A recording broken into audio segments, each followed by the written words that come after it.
डिमाकुसियाव सिखाव खावनाय जाथायखौ लानानै इसिङारि दुंहाव थासारि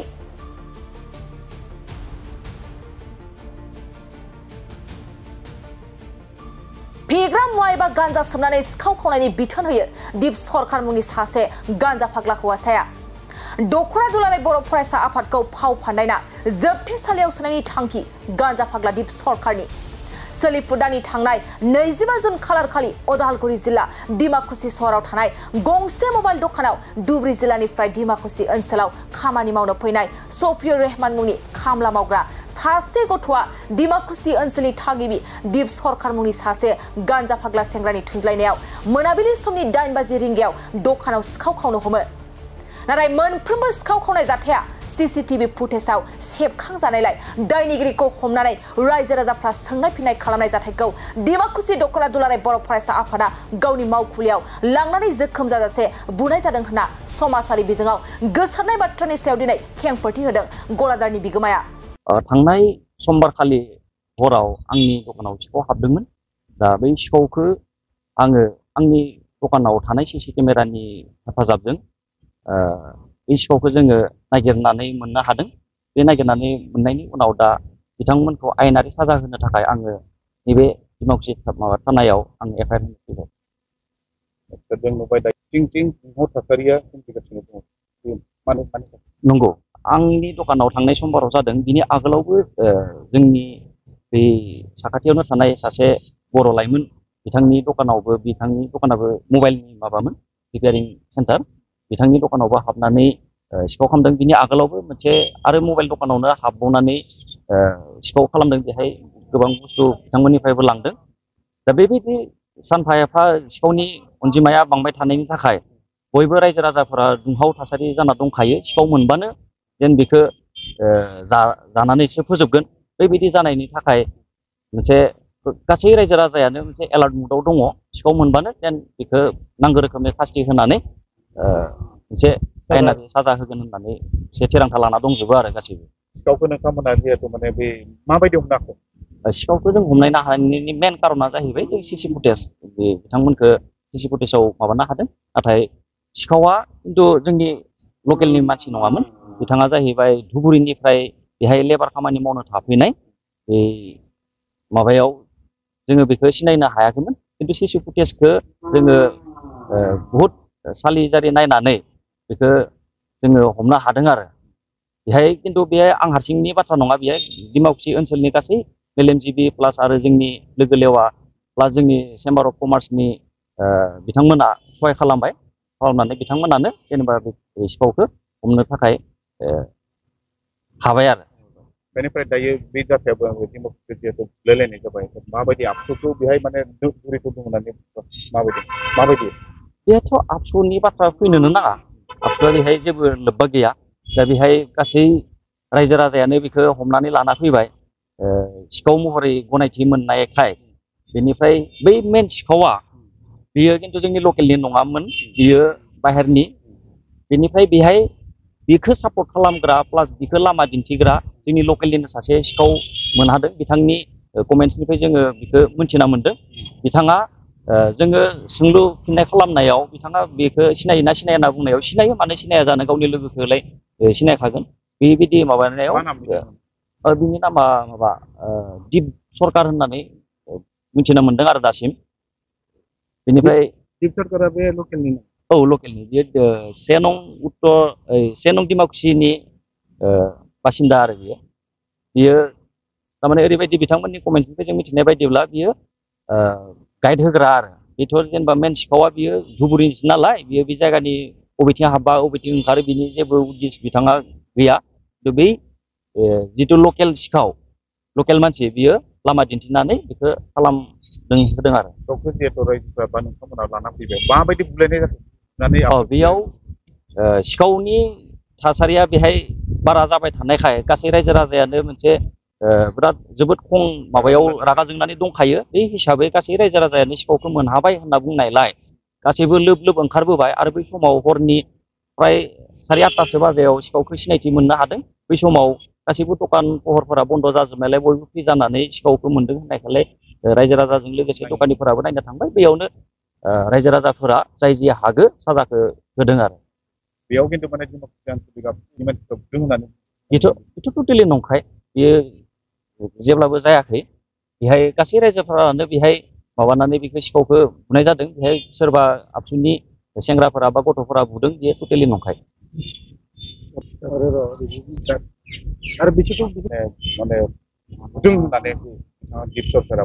मा नंमारगौ नामा बेथ' नंखाय बेहाय रायजो राजाफोरा लामायावनो बेखौ मोननायखाय जाय जे हागो बेयाव लामायावनो बेखौ साजा होदों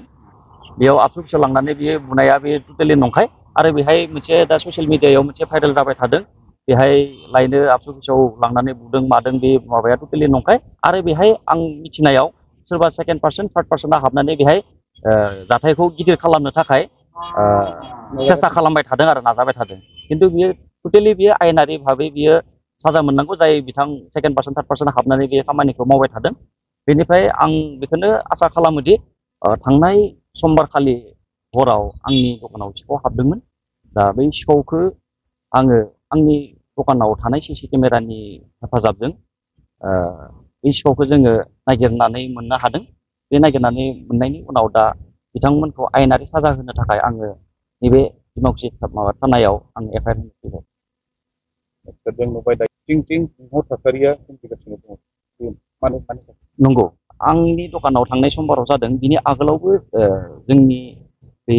साखाथियावनो थानाय सासे बर' लाइमोन बिथांनि दखानाबो मबाइलनि माबामोन रिपेयारिं सेन्टार बिथांनि दखानावबो हाबनानै सिखाव खालामदों बिनि आगोलावबो मोनसे आरो मबाइल दखानावनो हाबबावनानै सिखाव खालामदों बेहाय गोबां बुस्थु बिथांमोननिफ्रायबो लांदों दा बेबायदि सानफा एफा सिखावनि अनजिमाया बांबाय थानायनि थाखाय बयबो रायजो राजाफोरा दुंहाव थासारि जाना दंखायो सिखाव मोनबानो जेन बेखौ जानानैसो फोजोबगोन बेबायदि जानायनि थाखाय मोनसे